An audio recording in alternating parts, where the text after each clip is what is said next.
every game for us has to be the same. We try to concentrate just in the next one.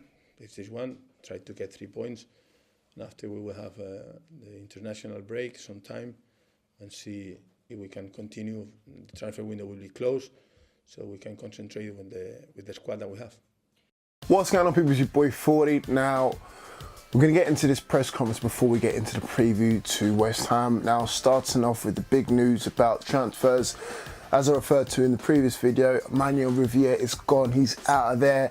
Rafa Benitez confirmed in his press conference that he's moved on to Metz. And roughly, apparently, it's about £2.2 million off the wage bill per year for Manuel Riviere. So it just shows how much resources and financial commitment was putting into a player that was offering nothing to the squad. Also, CM De Jong has been confirmed that he's pretty much nearly there in terms of his move to Ajax as well. Again, we look to gain around £2 million for his services, and God knows how much he might be on, roughly probably around the same amount of money that Riviera's on as well. So that's at least a good 40 to 50 grand per week as well. So again, when those two bodies out the door, potentially we could be getting people through the door, as it's been speculated that Loic Remy, he might be making a return back to St James's Park for Newcastle United as well. But obviously we face stiff competition from the likes of Swansea City as well. Mitrovic has been linked away from the club as well, but I don't think he's going to be going anywhere, especially with our striking options at the moment. But he's been linked with a move to not only France but Italy as well with Cagliari. But again, he's saying, he being Rafa Benitez, sorry, should I say, has batted that away and said there's nothing to come of that as well. In terms of injuries, it doesn't look too good on the injury front. Lejeune won't be making it back in time for the West Ham game. Kyle Dyler won't be making it back in time for the game. And obviously DeAndre Yedlin won't be making it back in time in the game as well. So again, it's looking quite bleak in terms of the injury front as well. Dwight Gale will have a late fitness test as well, but it's looking highly unlikely that he'll be making it back in time because he's suffering from flu, and also again it looks like Freddie Woodman might be back on, or not even back, making an appearance on the bench, with Elliott obviously taking back the #1 jersey in between the sticks. He also speculated about, or talked about, the amount of players that we have. Obviously, we know that we've got too many players. He said that roughly we've got about 31 players, which needs to be trimmed down to 25. So by my maths, that's 6 players. And from my knowledge, the 6 players probably are Achraf Lazaar, quite obvious, Grant Hanley, CM De Jong, Tim Krul, Henri Saivet and Jack Colback. Could be wrong, there could be more on that list as well, but again, if he wants to get 31 down to 25, those look like the obvious 6 that he wants to get rid of as well. He also briefly spoke about Slaven Bilic. Obviously he's the West Ham manager.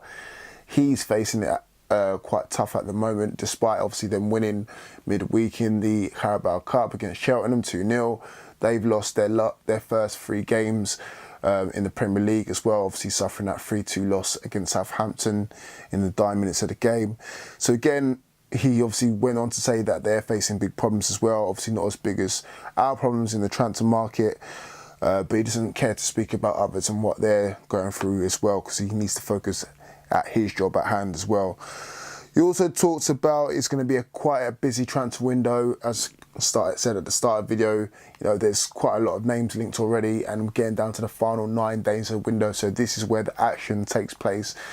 Whether all stories are going to be true or not, that's another thing as well. But at the same time, there's a lot of stuff that's going to be happening both ends. You know, whether we're bringing players in and certainly having to ship players out the door as well. So getting on to the injuries as well, more injuries should I say. Rolando Aarons faces a late fitness test as well. Obviously he came off during the midweek game that we lost to Nottingham Forest.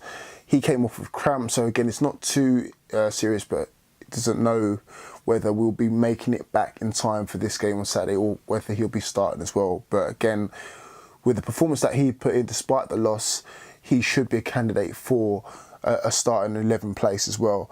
In terms of West Ham, they will have Andy Carroll back in training. Whether he makes an appearance against his old side or not, it's another story. Again, you could probably see that if he does start, he would be in line to score against us, because it's just you know, that's how things work against us. Old players come back to haunt us. So again, if he's not in the team, then that's a blessing in disguise for us as well. Reed as well, he was stretchered off at the start of the game, so he didn't even make the starting 11, or he did make the starting 11 against Southampton, but he didn't start and he was replaced by Ogbonna. So again, he will not be making the game. Arnautovic, obviously he's suspended as well. And Lanzini, he returns from injury as well. So that is the injury news. What